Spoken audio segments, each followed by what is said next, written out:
You keep a list of the worst CEOs of every year, and Dov Charney is #1? Actually, he hit number 2 this year. Okay. And I guess it's well deserved for all sorts of reasons. Personal activities, stock price down 80%. Well, his personal activities are well documented. Right. What did he do wrong at the company?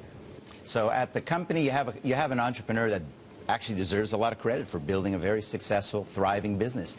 And then he kind of decided to be Mr. Micromanager, which, you know, a lot of founders, they have a lot of difficulty making that transition. Yeah. And then he had virtually every store manager call him directly, one-on-one. Yeah. You can't just manage an organization that way. And at one point, they had a warehousing problem. He slept on a mattress in the warehouse with a walkie-talkie on his chest, so he was available to fix any problem. That's not CEO behavior. It's not something we teach at the tech school. No. Well, here's the thing. When everything was going well and same-store sales at American Apparel were going up, then all this micromanaging was okay. What he was doing, his personal picadillos, was okay. No one really gave it a second thought. It's when things go downhill that it's an issue. Yeah. So again, when you're a smaller company, micromanagement is not necessarily a terrible thing. It's when you cross the line and you have to grow, and you got to have management talent around you. And he had a revolving door. Some really capable people were coming in, and they lasted a matter of months usually. I think it's interesting that some executives at American Apparel have now appealed to bring him back because he is inseparable from the brand. His personal brand of sleaze is tied into American Apparel's appeal. And so I think that's okay. We put him on the cover of Business Week as the fall of the sleaze king. I'm just quoting Business Week. That's all I'm doing. But I mean, a lot of companies have this transition where one person with a vision creates something and then can't turn it into something larger and enduring. How do you overcome that? Yeah, so there are success stories as well. I mean, Bill Gates did pretty well. Steve Jobs did pretty bad, and then he did pretty well. Okay. What do you need to do? You have to be willing to give up a little bit of control, and that is a hard thing for an entrepreneur. Mark Zuckerberg. No, but the money, delegated control to somebody who knew what she was doing. With Sandberg, and that's a world-class manager. How do you teach delegation? Delegation requires trust and self-confidence more than anything else. If you don't trust the people that are working for you, you don't have any chance to do it. And you have to have an interior feel of letting it go. And you have to be self-confident to let it go. That's the kind of the paradox in the whole thing.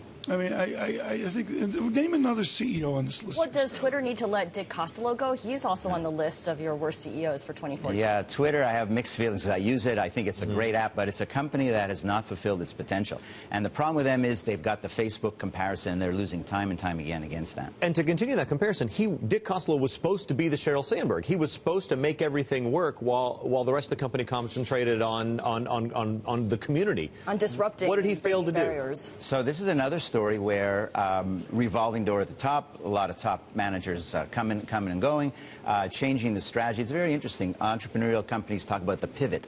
And in Silicon Valley, that's kind of the first principle of business. Pivot means you switch the strategy. Well, when you've gone public at, what was it, $30-some billion, that's a pretty hard thing to be stomaching for shareholders. Yeah. Company that did it right, Under Armour. Oh, Under Armour's had an unbelievable year. Kevin Plank is a real star. Started in apparel, still big in apparel, but what they've done is they've expanded to footwear, international, and a big focus on women.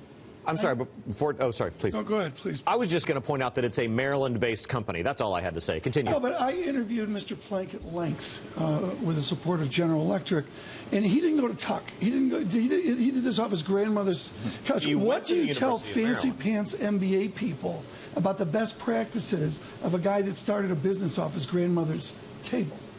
So do the tech school or business schools teach entrepreneurship? Actually a little bit, but this is a guy you can learn from. And we're going to have case studies on him, and we're going to teach our students about him. He's expanded the market, and he's done it in a very effective way. And Nike finally has someone to challenge them, which is really amazing. How do you divorce the performance of the stock price from the performance of the CEO? Because I noticed in your best and worst list, in each instance, we cited how the stock has done. Sure.